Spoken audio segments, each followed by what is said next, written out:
Hello, my name is Chuck Vander Stelt, and I'm a real estate agent in Northwest Indiana and lead the Quad Walls real estate team and run the website quadwalls.com. Today, I'm here to talk with you about what is a pocket listing and what are the downsides. So let's kind of just jump on in and get started. So, to understand what a pocket listing is, first you need to understand that a real estate agent, when you hire them to sell your home, they're going to use mass marketing tools like the MLS, email campaigns, mail campaigns, social media campaigns. They're going to work with other real estate agents in the area to make sure that they are aware of your home. With a pocket listing, the agent you hire doesn't do any of those things. A pocket listing is when a homeowner who wants to sell their home contacts a listing agent, enters into a listing agreement with that real estate agent, but the real estate agent doesn't publicly market the home at all. There's no sign in your yard, there's no open houses, there's none of those campaigns that I talked about, and there's no placement in the MLS, which means your property is not syndicated to the home buying public.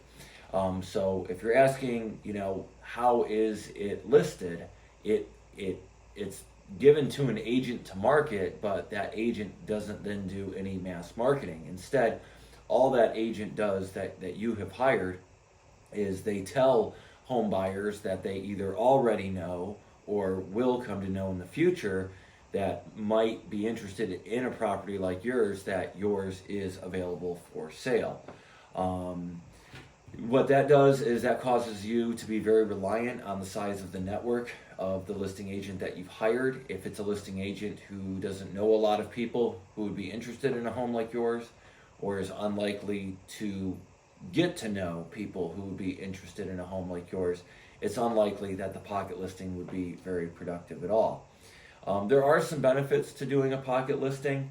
One of the advantages, which at first this won't sound like an advantage to you, but one of the advantages is the commission fee that's discussed. The buyer's agent, I'm sorry, your listing agent that you've hired will get the entirety of the commission fee. We don't need to talk about commission sharing, and honestly, commission sharing and splitting isn't really much of a thing anymore with a settlement that occurred in 2024. But regardless, what's in it for you, you can likely negotiate for a lower real estate commission fee, and should just be talking about a lower real estate commission fee in total, because the agent that you're hiring isn't going to be sharing that commission with anybody else. And again, that's kind of an old way of thinking anyhow, the whole commission split idea, because industry practices have changed starting in 2024. Confidential market exploration. So some people want to put their home out there, but do so in front of a much smaller audience. They might want to see how their home performs, see if there is any interest at a specific price point. Maybe the homeowner doesn't want to do any repairs or changes to the home now, but by introducing just a few people to it, a small number of buyers, maybe the homeowner can then learn more about what the home does need and what the home does not need. So it kind of can drive you towards focusing on what the home needs, what needs improved upon with your home. That way, in case you don't find a buyer when you're with that small pool of buyers, because you're only a pocket listing, if you ever were to go to the MLS, go to like wider marketing, by doing like a full-blown listing that's marketed to everybody, before you switch to that, you can maybe make some improvements to the property because you learned what improvements to make from the more small pocket listing offering. Additionally, this could also kind of give you like a fresh start on the MLS, kind of the same type of idea. You market the property to just a small few number of buyers that your listing agent comes to know. And then if you ever decide to go on the MLS, you could probably put a better foot forward and make a better first impression, because you probably learned things from any buyers that did express an interest in your property while it was a pocket listing.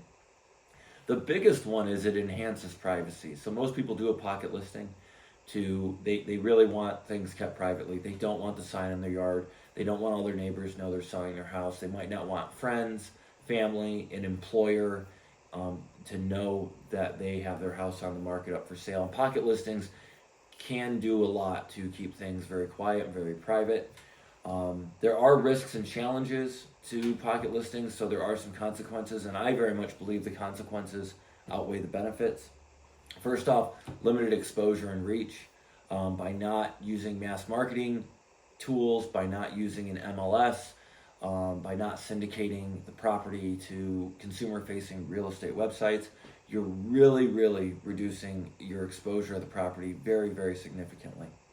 Again, marketing constraints. Another great tool is collaboration with other agents.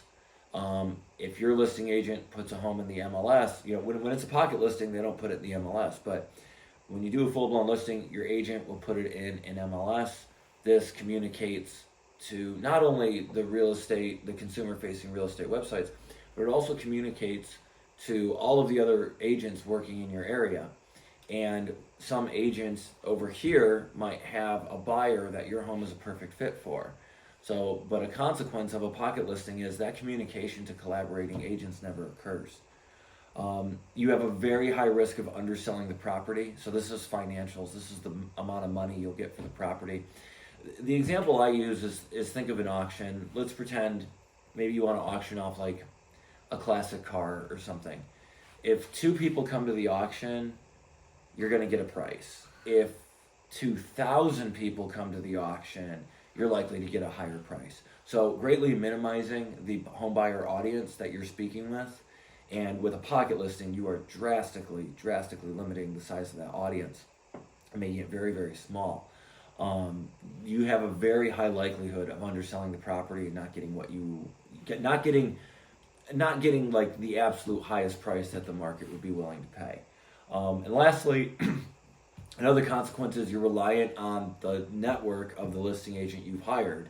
So I think over the years we've heard the phrase a lot, you don't know what you don't know. This is also equal to you don't know who you don't know. So say you hired me to do your home to sell your home and do it as a pocket listing. The only people I'm going to be able to tell your home about is the people that I actually know who might be interested in a home like yours. Some other agent at some other brokerage office, they might have a larger network. They might have a smaller network of people. But by doing a pocket listing, you're really containing yourself only to the connections and the people in the market that your listing agent knows. So I have done pocket listings. So like I will share an example this is a real example of someone who I very recently worked with. They had a home for sale in Northwest Indiana. It was in Valparaiso. We'll go with Sally. We'll say her name's Sally. Sally had a home that was livable, but it was in kind of a deteriorated condition. It really needed some serious work to it. I do believe it was mortgageable, meaning a buyer could get a mortgage on it. But Sally had some specific needs and wants from the sale. She did want a fair price, but she was willing to give up the highest and best price in exchange for a couple of things. One, she wanted to abandon any personal property that she could at the property. 2, she didn't want to do any repairs. 3, she really wanted to minimize other contingencies like the home buyer getting a mortgage approved, and various extensive inspections and things like that. And another one that she wanted was she was going to be easily overwhelmed. This home was in a bit of a neglected condition. So the list price of the home would have been substantially less than the list price on comparable homes in that same local area of Valparaiso. So instead of doing the full-blown listing, we did a pocket listing. Because if we would have put it in the MLS with that much lower list price, she would have received probably 100 or 150 showings, and that would have way overwhelmed her and something she wasn't interested in. So I told her we can do it as a pocket listing, and what we're going to do is we're going to invite investors in, a couple of investors at a time, experienced investors that I knew who would be willing to make a non-contingent offer with no contingencies whatsoever. They would be willing to let her leave behind the possessions that she didn't want to take with her. And they would be able to make a cash offer, so we could just get things closed up in a couple of weeks. She did receive one. She could have gotten a little bit more money probably by introducing it to the much wider market, but there was a lot of other things that she maybe would have had to deal with that she didn't want to deal with, and not dealing with those things outweighed the additional $5,000, $10,000, $15,000 that the market maybe would have given her by publicly advertising it. I would encourage most home sellers not to engage in a pocket listing because it doesn't make sense for most home sellers. I think unique conditions are what can really encourage that a pocket listing does make sense. Those unique conditions would be a real desire for privacy, celebrities, politicians, high net worth individuals, notable people, or people who just kind of don't want family members or friends to know what they're up to, or maybe know about the value of their assets and those types of things. So I think that privacy factor is important for some people. Another one that I've come across, and I'll just call it embarrassment. I have worked with people who are kind of embarrassed about the state of their home, whether they're living in it or not. They feel embarrassed, ashamed, defeated because maybe the property has gotten a little dilapidated, a little depressed. They don't want photos of their home all over the internet and people seeing those kinds of things. So some people just want to keep things really quiet. It kind of goes into the privacy thing as well. I do think pocket listings can work well for some dilapidated homes because with home prices so high, you'll get a lot of people looking for that sweat equity purchase, but they're just your ordinary home buyer, so they're going to need to get a mortgage, they're going to want to do inspections, they're going to make a lot of demands at the time of those inspections. And I think you can cut through the frivolous and the fickle and the serious but not rock solid can just get a home bought like that, like cash buyer investors can. I think dilapidated homes, pocket listing could be something to think about, but for most people you shouldn't, because most people live in an average, ordinary, typical home. If it's an ultra unique home for your local area, if it's an ultra high cost property, and I'm talking, think like at least the top 3%. Here in Northwest Indiana, top 3% is somewhere around like $800,000-$900,000. In your market, wherever you are watching this, it could be different. But if you're not in those categories and you're just a typical home that can be bought by a typical home buyer, even if it's a first-time buyer home, think of that typical first-time home buyer. A middle market home or an upper market home, but not quite the top 1%, 2%, 3% in value. You're relatively ordinary, which means you should be speaking to the mass of the market and engaging in mass marketing so the largest possible buyer audience is aware of your home and can come and buy it. So again, for most people in most instances, a pocket listing makes no sense. Ideas of exclusivity are dumb. You want as many people as possible at the sale, at the auction, though you're not auctioning your home, just using that as a figurative way to explain it. Some people ask if a pocket listing is ethical. A pocket listing is ethical. Real estate agents have specific duties of agency they must follow, and anytime that I've worked with somebody on a pocket listing, I just make sure that I really clearly set the expectations of what's going to occur and make them aware that there is a high chance that the home will be undersold. But as difficult as money is to come by, money is not always the answer for everybody. Everybody has their own set of circumstances. So as long as everything else about the representation is ethical and an agent's following their duties of agencies, pocket listings are absolutely ethical. Some people also ask whether or not they're illegal. I think that's just such a strange question. People throw words illegal around a lot these days, it seems. Just because something's uncomfortable or feels different doesn't make it illegal. But let's just answer the question. No, pocket listings are not illegal. From my understanding, they're not illegal in any state. I know that they are not illegal in the state of Indiana where I practice. And also, they were not banned by the National Association of REALTORS. I am a member of the National Association of REALTORS. And there's a lot of literature online that says that the National Association of Realtors have banned them, and there's been some lawsuits and stuff. I don't understand that at all. National Association of Realtors has something called a clear cooperation policy, and it states that members of the National Association of Realtors who take a listing need to include it in their MLS within a certain amount of time. I think it's 24 hours. However, there is a section of the clear cooperation policy that says you can exempt the property. The local MLS where I work at, or that I engage with and am a member of in Northwest Indiana, they allow us to exempt properties. We just have to fill out an additional form. Pocket listings are not unethical, and they are not illegal. And a person who is a member of the National Association of Realtors, a real estate agent who is, can very likely take your listing as a pocket listing. I've done it, and I follow our ethics guidelines pretty closely, I think. Another question I'm commonly asked, what's the difference between a pocket listing and a private listing? Okay, so a pocket listing, you list it with your agent, you hire a listing agent, you list it with that person, and they don't do any of the mass marketing, including placement in the MLS. With a private listing, I'm going to grab, okay, there's a little dog playing by my feet. Maybe we'll grab her, maybe we won't. Come here, dog. All right, we'll grab the dog. Let's keep talking to the people. Okay, so what a private listing is with a private listing, the home does get submitted to the MLS, but it is not syndicated out.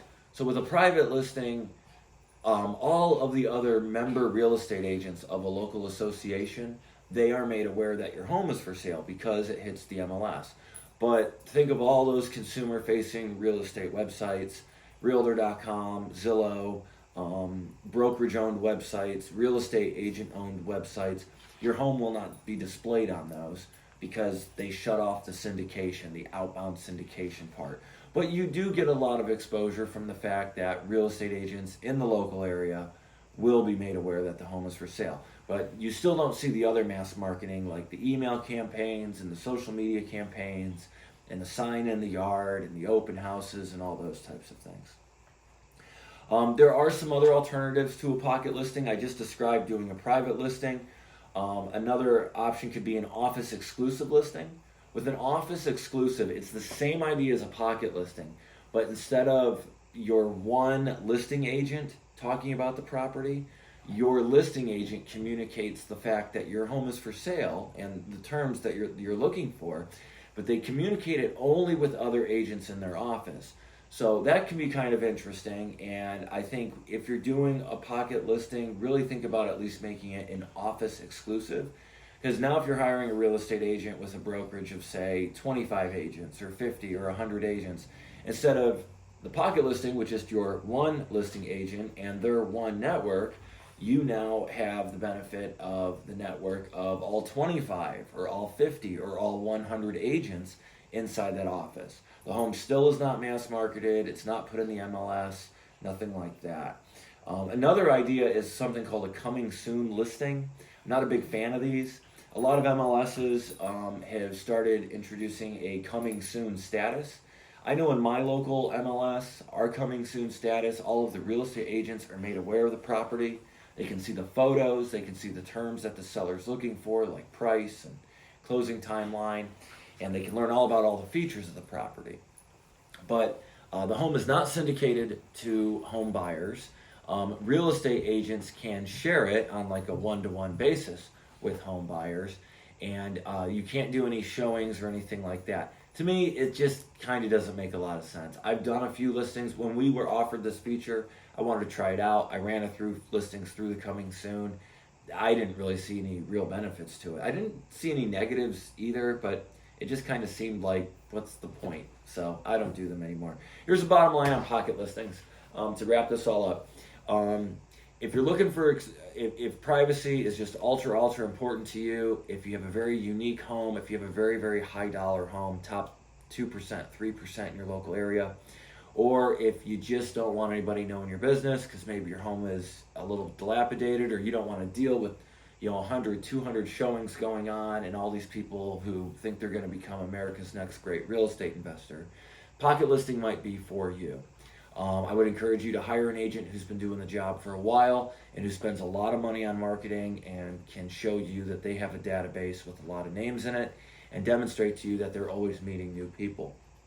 Most people, though, most home sellers, you should not be doing a pocket listing. I know how much you love your home and you're very, very subjective about your home. Real estate agents are very objective. Most of America doesn't own anything too unique, and you want to be speaking to the absolute largest buyer audience possible. What still remains the case is the best way to sell a real estate agent is to hire, the best way to sell a home is to hire a full-time real estate agent with experience in your local area, and a real estate agent who's going to utilize all of the marketing tactics and tools that work best, including placement in the MLS, signage, open houses, social media campaigns, strong website presence, email campaigns to real estate agents and active home buyers, all those types of tools. If you're located in Northwest Indiana and think about selling your home, I very much encourage you to contact me. I offer a full service listing with the lowest advertised real estate commission fee in Northwest Indiana. Basically, I'm really good and really cheap. You get everything you would expect from any other real estate agent, but at a far lower cost than most of my colleagues. You're welcome to contact me. You can fill out a contact form on my website, quadwalls.com, or you're welcome to give me a call. My phone number is 219-309-6098. My phone number again is 219-309-6098. And if you're watching this on YouTube, please subscribe so you can get updates about future videos that I post. If you're seeing this on Facebook, join our Facebook group, or anywhere else that you're seeing it, just kind of like and subscribe those pages to keep you informed about Northwest Indiana real estate. Thanks for watching.